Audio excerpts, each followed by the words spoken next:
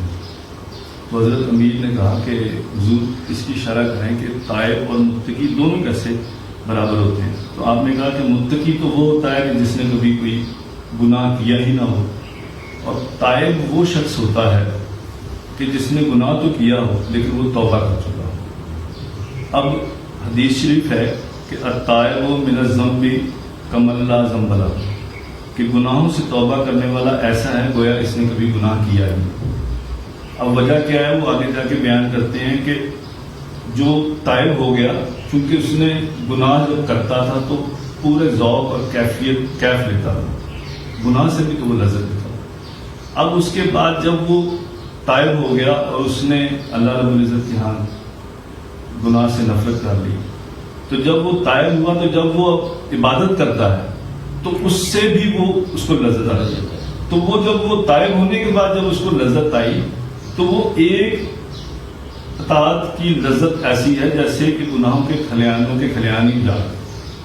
وہ کہا جاتا ہے نا کہ جائے کہ زاہداں بہزار اربعی رسن، کہ وہ جگہ جہاں پہ عابد و زاہد لوگ چلوں کے بعد پہنچتے ہیں، جائے کہ زاہداں بہزار اربعی رسن مست شراب عشق بجک آہمی رسن، کہ عشق الہی کا مارا ہوا جو شخص ہے نا، عشق الہی میں ڈوبا ہوا جو شخص ہے وہ تو ایک آہ میں وہ سفر سارا طے کرتا ہے۔ وہ طے اسی لیے کرتا ہے کیونکہ وہ طائب اس طرح سے ہو چکا ہوتا ہے کہ پھر وہ معاملہ بھی کرتا ہے، کیونکہ اس کے ذہن میں وہ چیزیں بھی ہوتی ہیں۔ اس کے بعد ملفوظ ہے کہ مردان خدا کے حوالے سے ملفوظ ہے، اسی گفتگو کو آگے بڑھایا تھا نظام الدین واقعی محمود رائی نے۔ تو اب پہلے مرد کی تعریف کر لیں کہ پرشین میں شعر ہے کہ مرد می باید کہ باشد شاہ شناس، کہ مرد وہ ہوتا ہے یا ہونا چاہیے جس کو شاہ کی پہچان ہو۔ مرد می باید کہ باشد شاہ شناس، جب اس کو شاہ کی پہچان ہو جائے گی تا شناست شاہ را در ہر لباس، تو پھر کوئی شخص کوئی شاہ جس بھی لباس میں اس کے سامنے آ جائے گا پھر وہ مرد اگر مرد ہوگا تو پھر وہ اس کو پہچان لے گا۔ کیونکہ ہمارے ہاں جو ہے معیار کچھ اور ہے لوگوں کو پہچاننے کے، ان کو عزت و احترام دینے کے۔ تو وہ کہہ رہے ہیں کہ جو مرد ہوتا ہے وہ اگر شاہ کی پہچان رکھتا ہو تو پھر اس لیے کوئی مسئلہ نہیں ہے۔ اور اسی طرح ایک اور بھی وہ اسی سے ریلیٹڈ پیر میری شاہ صاحب رحمۃ اللہ علیہ اور رشید، آپ ملتان شریف گئے تو وہاں پہ جس ایریا میں آپ گئے وہاں پہ کوئی خاتون برہنہ رہتی تھی، مزدور تھی، تو وہ جس دن آئے تو سب ان سے کہتے ہوتے تھے کہ تم مناسب نہیں ہے، نہیں سنتے، یہ ان کی کتاب میں لکھا۔ تو وہ جب آپ اس شہر میں پہنچے اس جگہ تو صبح صبح اس نے شوق ڈالنا شروع کر دیا، ادھر ادھر سے مجھے کپڑے دو۔ انہوں نے کہا کیا ہوا تم آج تمہیں کیا دے؟ انہوں نے کہا، اس خاتون نے کہا کہ آج اصل میں نا ملتان میں ایک مرد آیا اس لیے میں اپنے آپ کو ڈھانپنا چاہ رہی ہوں۔ اور جو مرد ہے اس حوالے سے مردان خدا کے حوالے سے آپ لکھتے ہیں کہ جو مرد ہوتے ہیں ان کی پہچان یہ ہے کہ جو لوگ دنیا کے لیے جیتے ہیں ان کو مخنث کہا جاتا ہے، جو لوگ جنت کی لالچ میں جیتے ہیں وہ مؤنث ہوتے ہیں، اور جو اللہ رب العزت کے لیے جیتے ہیں صرف اس ذات کے لیے زندہ رہتے ہیں ان کو بیسیکلی مذکر کہا جاتا ہے، مرد اس کو کہا جاتا ہے۔ یہ ڈفرینٹ قسم کی تعریفیں ہیں۔ تو حضرت نظام الدین علی کہتے ہیں کہ جو مردان خدا ہوتے ہیں وہ اصل میں اپنے آپ کو پوشیدہ رکھتے ہیں، وہ اپنے آپ کو چھپا کے رکھتے ہیں، وہ اپنا شہرہ نہیں کرتے. نوشی گیلانی کا شعر ہے کہ خود نمائی تو نہیں شیوہ ارباب وفا، خود نمائی تو نہیں شیوہ ارباب وفا، جن کو جلنا ہو وہ آرام سے جل جاتا. تو یہ خود اپنے آپ کو چھپا کے رکھنے کے حوالے سے حضرت نظام الدین اولیا نے کہا کہ حضرت ابو الحسن نوری رحمۃ اللہ علیہ دعا کیا کرتے تھے کہ اے میرے رب مجھے میرے شہر میں اور اس کے لوگوں میں موت دے دے، ان کے اندر چھپا کے رکھ. تو جب وہ یہ کہا کرتے تھے تو ایک دفعہ حاطف یاد سے آواز آئی کہ اے ابو الحسن، جو حق ہوتا ہے وہ کبھی نہیں چھپتا، حق ظاہر ہو کے رہتا ہے. اس لیے یہ تم اپنے آپ کو سرنڈر کر کے رکھتے ہو، یہ تمہارا معاملہ ہے، لیکن جو ہمارے اپنے آپ کو ہمارے سپورٹ کر دیتا ہے پھر ہم اس کا شبہ کر دیتے ہیں. اور اسی حوالے سے آپ حضرت نظام الدین اولیا محبوب علیہ فرماتے ہیں کہ خطہ ناگور میں ایک بزرگ حضرت حمید الدین سوالی کہتے تھے کچھ مشائخ مرنے، انہوں نے کہا کہ کچھ مشائخ ایسے ہوتے ہیں کہ جن کا شہرہ مرنے کے بعد ہوتا ہے، مشہور ہو جاتے ہیں، اور کچھ لوگ ایسے ہوتے ہیں کہ جو زندگی میں مشہور ہوتے ہیں. تو آپ کہتے ہیں انہی کے حوالے سے آپ نے کہا کہ جو دنیا میں زندہ رہتے ہوئے اپنے آپ کو چھپا کے رکھتے ہیں ان کا شہرہ بعد میں ہوتا ہے، اور جو دنیا میں اپنے آپ کی اپنی شہرت کروانے کی کوشش کرتے ہیں پھر مرنے کے بعد ان کا کبھی بھی شہرہ نہیں ہوتا. اس کے بعد مشائخ اور ابدال جو یہ ہمارے تصوف میں ہیں، کچھ ابدال ہو، ان کی ترقی درجات کے حوالے سے ملفوظ ہے. حضرت آپ فرماتے ہیں کہ حضرت شیخ عبد القادر گیلانی رحمۃ اللہ علیہ آپ اپنی درگاہ میں بیٹھے تھے تو ایک شخص آیا، تو وہ جب آپ کی خانقاہ کے دروازے پہ پہنچا تو اس نے دیکھا کہ ایک شخص ہے کہ جو اس کی ٹانگیں بازو ٹوٹے ہوئے ہیں اور برے حال میں پڑا ہوا ہے. تو خیر اس نے اس شخص کو دیکھا اور حضرت شیخ عبد القادر گیلانی رحمۃ اللہ علیہ کے پاس پہنچا اور جا کر جب یہ ماجرا سنایا اس نے کہا کہ اس طرح سے ایک شخص ہے وہ ان حالات میں ہے. انہوں نے کہا کہ اصل میں وہ ابدال ہے اور کل وہ ابدالوں کو طاقت اڑنے کی دی جاتی ہے. انہوں نے کہا کہ یہ دو ابدال اس کے ساتھ اور تھے، یہ ان کے ساتھ جو ہے درگاہ کے اوپر سے جا رہا تھا. تو وہ جب درگاہ کے قریب پہنچے تو ایک جو ہے وہ داہنی طرف سے ہو گیا، ایک ترقی درجات کی بات ہوتی ہے، تو وہ داہنی طرف سے گزر گیا. دوسرا جو ابدال تھا وہ بائیں طرف سے گزر گیا اور یہ جان کے درگاہ کے اوپر سے گزرا.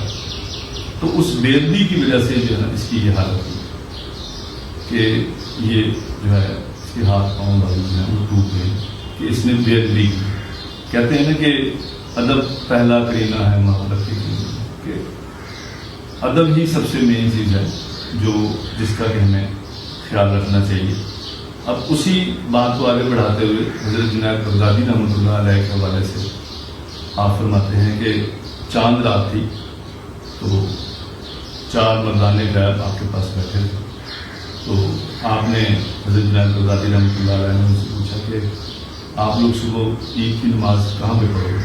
تو ایک نے پہلے نے کہا کہ میں مکہ معظمہ میں پڑھوں گا، دوسرے نے کہا کہ میں مدینہ شریف میں پڑھوں گا، تیسرے نے کہا کہ میں بیت المقدس میں پڑھوں گا، چوتھے سے آپ نے کہا کہ تم صبح کی نماز عید کی کہاں پڑھو؟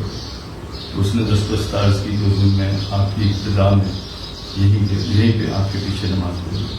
تو آپ نے کہا کہ تم سب سے زیادہ زاہد عالم و افضل ہو کہ تم یہاں پر میری ابتدا میں نماز پڑھو. یہ آداب کے حوالے سے یہ چیزیں ساری ہوتی ہیں کہ جس کو انہوں نے حضرت شیخ عبد القادر گیلانی کے حوالے سے بتایا. اس کے بعد تزکیہ نفس کے حوالے سے آپ نے یہ مختلف چل رہے ہیں مخصوص تزکیہ نفس کے حوالے سے آپ نے کہا کہ تزکیہ نفس میں 4 چیزیں خاص ہیں مرد کے لیے یا راہ سلوک پہ چلنے والوں کے لیے کہ کم کھانا، کم بولنا، کم سونا اور کم لوگوں سے. اب جب آپ کم کھاتے ہیں، کم کھانے سے مراد یہ ہے کہ آپ اتنا کھائیں کہ جتنے آپ کی باڈی کی ضرورت، اور کم بولنا آپ صرف وہ بات کریں جو بامعنی ہو اور جس کی ضرورت ہو، اور کم سونا تو یہاں تک ہے کہ آگے جا کے ہم پڑھیں گے کہ نظام الدین اولیاء محبوب الہی کہتے تھے کہ آپ کو اس وقت سونا چاہیے جب نیند آپ کے اوپر غالب آ جائے، وہ کرنا یہ گناہ ہے، یہاں تک آپ نے کہا. اور کم لوگوں سے ملنا کہ ظاہر ہے آپ جتنے زیادہ لوگوں سے ملیں گے آپ کا اتنا زیادہ دماغ خرچ ہوگا، آپ اتنے زیادہ معاملات میں الجھیں گے. تو آپ کو اپنی لائف کو پروڈکٹیو رکھنا چاہیے. آپ کم لوگوں سے ملیں، اتنے لوگوں سے ملیں کہ آپ کی لائف پروڈکٹیو ہو. اور یہیں پہ آپ نے حضرت نظام الدین اولیاء نے ایک شعر بھی پڑھا کہ گرچہ عزت تحت ہدایت نہیں، اگرچہ جو ہدایت ہے وہ ہمیشہ اللہ رب العزت کی طرف سے ہی ملتی ہے. بندہ را اتحاد باید کر، لیکن بندے کو بھی کوشش کرنی چاہیے. نامہ کام بحشر خواہی خان، جو نامہ جو تم نے چیزیں مقام حشر میں جو اپنے تاثرات اپنے معاملات اللہ رب العزت کی بارگاہ میں پیش کرنے ہیں، جو معروضات پیش کرنی ہے، ہم عظیم جا سواد باید کر. تو یہ وہ جگہ ہے، یہ دنیا ہے ایسی ہے کہ یہیں پہ تم اس کی مشق کر لو، تو اس کے بعد ہی تم جا کے تو آگے وہ اپنے سارا معاملہ پیش کرو. جیسے ہمارے ایک بزرگ ہیں وہ کہتے ہیں کہ کہا جاتا ہے کہ جی قبر میں رسالت مآب وسلم تشریف لائیں گے، تو وہ کہتے ہیں کہ یہیں پہ ہم دیکھ لیں تبھی تو وہاں پہ دیکھنے کا مزہ آئے گا، یہاں پہ دیکھا ہوگا تو وہاں ہم پہچان نہیں سکیں گے. یہ تو اس ذات کا کرم ہے کہ انہوں نے اپنی غیبیت میں ہمیں رکھا ہوا. لیکن ہمارے ہاں بھی کچھ فرائض ہیں. اسی حوالے سے نظام الدین اولیاء نے کہا کہ یہ ہدایت تو بے شک اللہ تعالیٰ کی ذات ہی دیتی ہے. قرآن پاک میں جا بجا اللہ نے کہا ہے، بلکہ یہاں تک ہے کہ رسالت مآب صلی اللہ علیہ وسلم ایک دفعہ بڑے رنجیدہ ہو گئے. اللہ نے کہا کہ اے محمد صلی اللہ علیہ وسلم آپ رنجیدہ نہ ہوں، آپ آزودہ خاطر نہ ہوں، آپ کا کام پیغام پہنچانا ہے، آپ پیغام پہنچائیں ہدایت ہم سے. اس کے بعد حضرت نظام الدین اولیاء حضرت امیر حسن اللہ سجزی رحمۃ اللہ علیہ کہتے ہیں کہ میرا ایک ملیح نامی میرا غلام تھا، تو میں بیعت کے شکرانے کے طور پر اس کو لے کے گیا آپ کی بارگاہ، اور وہاں جا کر میں نے اس کو جو ہے آزاد کر دیا. اب جب آزاد کر دیا تو یہ نیچرل فنومینا ہے کہ جب آپ اپنے استاد کے لیے کسی بڑے اپنے ماں باپ کے اپنے شہر کے جب آپ کوئی کام کرتے ہیں تو آپ ایک خوشی سی ہوتی ہے یا آپ کو ایک مان ہوتا ہے کہ میں نے کام کیا. تو اسی حوالے سے وہ چیز ان کے ذہن میں آئی. تو حضرت نظام الدین اولیاء نے کہا کہ اے امیر حسن اللہ سجزی، یہ جو راہ سلوک ہے، یہ جو تصوف کی راہ ہے، یہ جو دین کی راہ ہے، یہ جو حق کی راہ ہے، اس میں کوئی غلامی اور خواجگی نہیں ہوتی، اس میں صرف بندہ ہوتا ہے. عرفی کا بڑا خوبصورت شعر ہے، بہت خوبصورت شعر ہے. وہ کہتے ہیں کہ بجز شہر وفا ہرگز نہ دیکھوں، کہ شہر وفا کے علاوہ میں نے کہیں پہ بھی نہیں دیکھا رعیت ہست و سلطان نہ دار، کہ صرف شہر وفا میں شہر الفت میں رعایا ہوتی ہے، یہاں پہ سلطان کوئی نہیں، کیونکہ سلطان کا نعرہ کوئی نہیں لگاتا. جو سلطان کا نعرہ لگاتا ہے وہی جو ہے وہ ڈاؤن ٹو ارتھ نہیں ہوتا، کیونکہ جو ڈاؤن ٹو ارتھ ہوتا ہے اسی کو رائے حق میں قبول کیا جاتا ہے. مرزا بیدل دہلوی کا بڑا خوبصورت شعر ہے کہ ای موج ہا کی گردن دعویٰ کشیدان، کہتے ہیں کہ یہ جو سمندر چل رہا ہے، اب سمندر چل رہا ہے، پانی ہے تو وہ سارا سمندر ہے.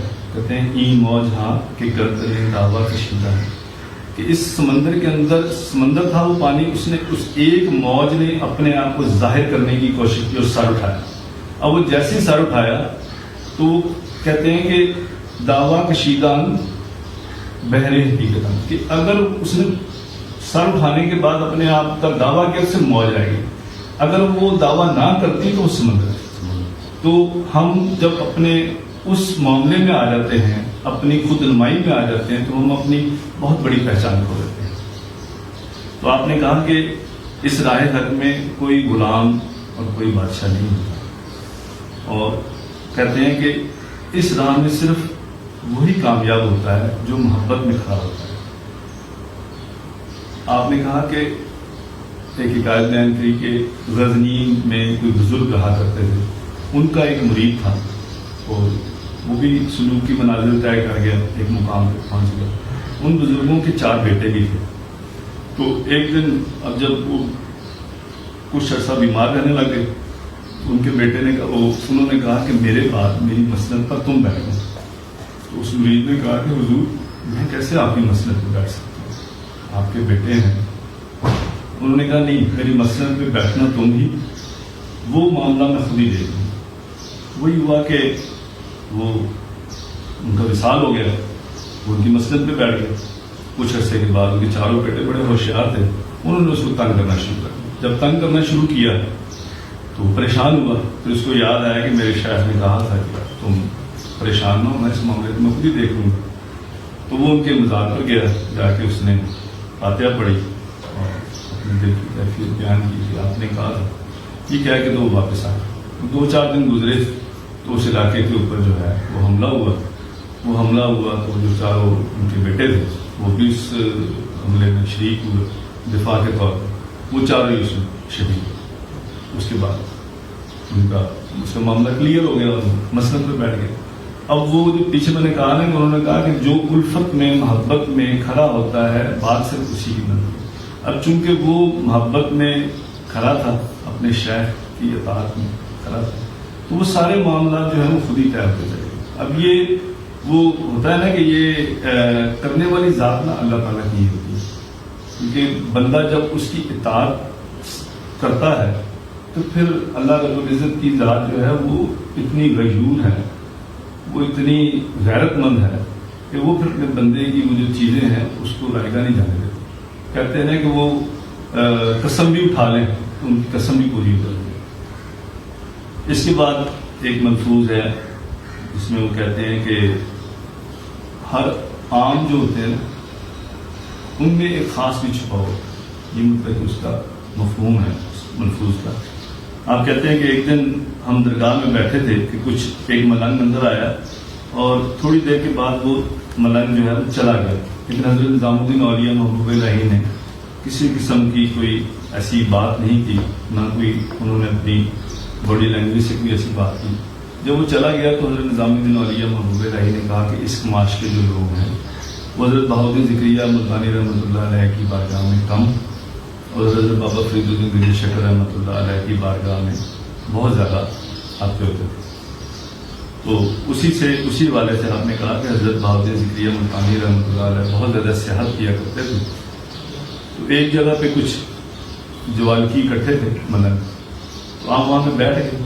تھوڑی دیر آپ نے ریسٹ کرنا ہوگا، بیٹھ گئے. تو انہوں نے دیکھا کہ ایک ملنگ جو ہے اس ملنگ کے پاس سے جو ہے نا ایک نور نظر آ رہا ہے، روشنی نظر آ رہی ہے. تو آپ اس کے پاس گئے اور اس کو کہا کہ یہ کیا معاملہ ہے کہ نور سا نظر آ رہا ہے.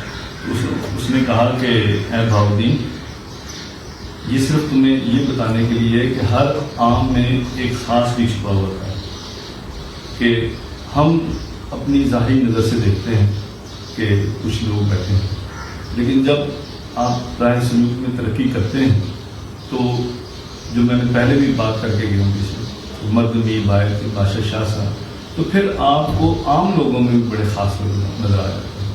تو یہ وہ اسی بارے سے کہہ رہے ہیں کہ وہ جو ملنگ تھا اس میں سے ایک خاص نور نظر آ رہا تھا. اسی بات کے حوالے سے حضرت نظام الدین اولیاء فرماتے ہیں کہ کوئی بزرگ تھے، وہ کسی ایک مجمع میں گئے تو انہوں نے دیکھا کہ ایک شخص ہے جو کہ 2 رکعت میں پورا قرآن کریم جو ہے وہ ختم کر گیا. جو وہ پورا قرآن کریم ختم کر گیا تو ان بزرگوں نے اپنے دل میں سوچا کہ یہ کمال تو اس کو حاصل ہے، لیکن اب دیکھنے والی بات یہ ہے کہ یہ ہمیشگی ہے اس میں کہ نہیں. Otherwise practice makes a man perfect. انہوں نے کہا آپ دیکھتے ہیں کہ اس کے اندر یہ ہمیشگی بھی ہے کہ نہیں. تو وہ فرماتے ہیں کہ وہ بزرگ وہاں سے روانہ ہو گئے. کافی عرصے کی بات کرتے ہیں کہ 8-10 سال کے بعد جو ہے وہ پھر اسی جگہ سے گزرے تو وہی انہی بزرگوں کے پاس وہی اسی وہ جو ملنگ تھے سارے انہی کے پاس دوبارہ بیٹھ گئے. جب دوبارہ بیٹھے تو وہ دیکھا کہ وہ جو ملنگ ہے وہ اسی طرح جو ہے 2 رکعت کام کیا. تو وہ پھر خود آیا حضرت اب آپ کو پتہ چل گیا کہ کوئی عام ہے اور کوئی خاص ہے. کہ عام لوگوں میں بھی خاص ہوتے ہیں اور خاص لوگوں میں بھی ہوتے ہیں.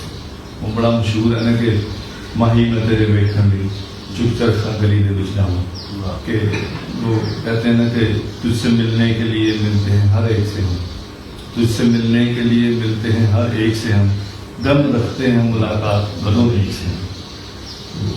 یہ ہماری تقریباً 8 مجالس پڑھی ہیں اور انشاءاللہ امید ہے کہ یہ سلسلہ چلتا رہے.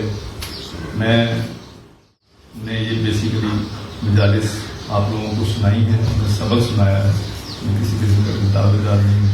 جیسے پہلے کہا کہ ہماری کوشش ہے یہ بزرگان دین جو ہیں ان کے جو معمولات ہیں یہ لوگوں تک پہنچائے جائیں، تاکہ ہمارا یہ بہت ہی حسین ورثہ ہے جس کو ہم آہستہ آہستہ ہوتے جا رہے ہیں.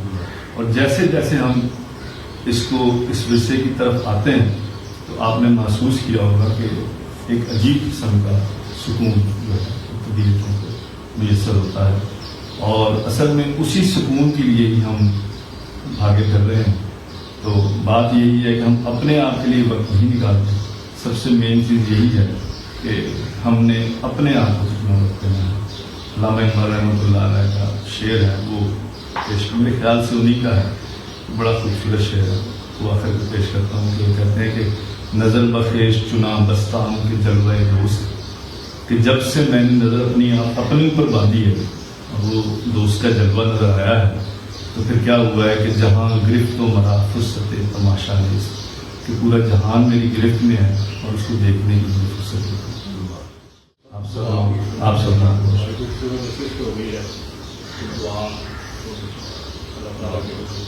بسم اللہ الرحمن الرحیم. اللہم صلی علی سیدنا محمد. اللہم انت السلام و منک السلام علیک و السلام حینا ربنا السلام علیکم.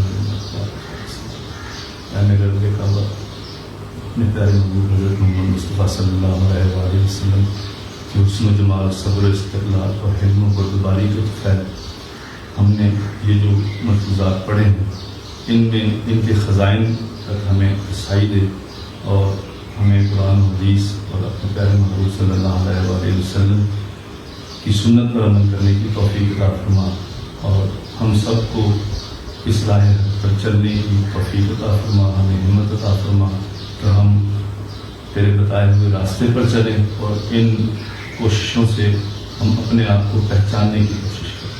اور